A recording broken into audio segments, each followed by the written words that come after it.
Hello everyone, আসসালামু আলাইকুম। তো অনেক দিন পর মিনি কিচেনে আসলাম রান্না করার জন্য। তো শরীরটা এরকম বেশি ভালো ছিল না, এই জন্য কোনো নতুন করে কোনো ভিডিও বানাইতে পারিনি। আগে পরে যা ভিডিও ছিল ওগুলাই কোনো রকম ভাবে ছাড়ছি আর কি। তো আজকে শুটকি রান্না করবো আর হয়েছে যে ভাত রান্না করবো, আর কোনো কিছু তৈরি করবো না, এই দুইটা জিনিসই রান্না করবো। তো প্রথমে আমি একটু পরিমাণ মতো তেল দিয়ে দিলাম আর রসুন কুচি আর হয়েছে যে পেঁয়াজ দিয়ে দিছিলাম। তো ওগুলা দিয়ে হালকা একটু নেড়ে চেড়ে এই যে শুটকিটাও দিয়ে দিলাম, কারণ একসাথে যদি শুটকিটা একটু ভাজা ভাজা হয় তাহলে মানে ভালো লাগবে আর কি। তো আমি ইচ্ছা করলে আগেও শুটকিটা একটু ভাজা নিতে পারতাম বা খোলায় টাইলা নিতে পারতাম, যেহেতু আমি টাইলা নেই এই জন্য দিয়ে দিচ্ছি।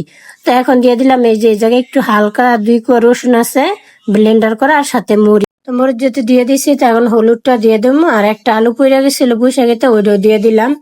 তো হলুদটা পরিমাণ মতোই দিছি, আর হলুদের এগুলো হয়েছে যে হাতে বাগানে হলুদ, তো অল্প দিলে অনেকটা কালার হয়ে যায়। তো লবণও দিয়ে দিলাম। তো হলুদ, মরিচ, লবণ আর হয়েছে যে একটু রসুন বাটা, তো একসাথে সবগুলো দিয়ে ভালো করে কষাইতে হইব, কারণ যেহেতু এর মধ্যে আগেই শুটকি দিয়ে দিছিলাম। তো আমার কষানো হয়ে গেছে, এর মধ্যে এই যে আমি পুঁই শাক আর আলু দিয়ে দিতেছি। তো আমার কাছে লোটটা মাছ দিয়া, লোটটা শুটকি দিয়ে যদি এভাবে রান্না করে ওইটা ভালো লাগে। যেই কোনো শুটকি আপনার মনে করলেন কেসকি শুটকি দিলেও খাওয়া যায়, মানে পুঁই শাক আলু এগুলা শুটকি মাছ দিয়ে রান্না করলে ভালো লাগে। সাথে যদি 2টা কাঁঠালের বিচি থাকতো আরো বেশি ভালো লাগতো। তো আমি আবার কিছু কাঁঠালের বিচি রাইখে দিছিলাম যে শুটকি রান্না করে খাওয়ার জন্য, মনেই ছিল না, পরে ওগুলা যায় দেখি যে নষ্ট হয়ে গেছে। তো এই জন্য আর কাঁঠালের বিচিগুলা দিতে পারলাম না, শুধু আলু আর পুঁই শাক এই 2টা দিয়েই শুটকি রান্না করতেছি। তা আমি আজকে ডাকনা দিব না, যদি আমি এর মধ্যে পরের মধ্যে ডাকনা দিয়ে ডাইকা দিতাম তাহলে পুঁই শাকটা মানে ফ্যাকাশ হয়ে যেত, মানে ওইরকম সবুজ থাকতো না।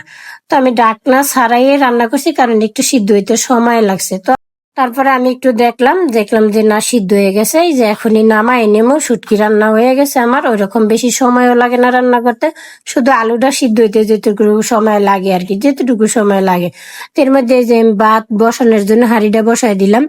হাঁড়িটা আগে একটু মানে গরম করে নিলাম, কারণ অনেক দিন যাবত রান্না করি নেই। তো তো এই যে এর মধ্যে পানিও দিয়ে দিলাম। তো আমি ভাবছিলাম মনে হয় এই ডাকনাটা হয়ে যাবো, আর ওই ডাকনাটা কই রাখছি পাইতেছিলাম না। তো এই জন্য আমি বড়টা দিয়ে ডাইকা দিলাম, কারণ ছোট হাঁড়ি তো কোন রকম মার জড়াইলে হয়ে যাবে, আর একটু একটু সেক দিয়ে নেবো তাইলে হইব আর কি ভাত রান্না শেষে।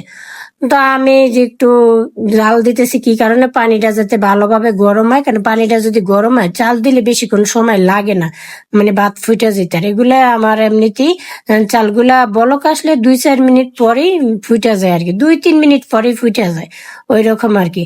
এই যে বলক আইসা বলো চাল দেওয়ার পরে, তো যেতটুকু শর্টকাট করে মানে ভিডিওটা করা যায় আর কি, ওই রকম ভাবে করছি। সম্পূর্ণটা দেখাতে গেলে প্রায় 10 মিনিট লেগে যাবে।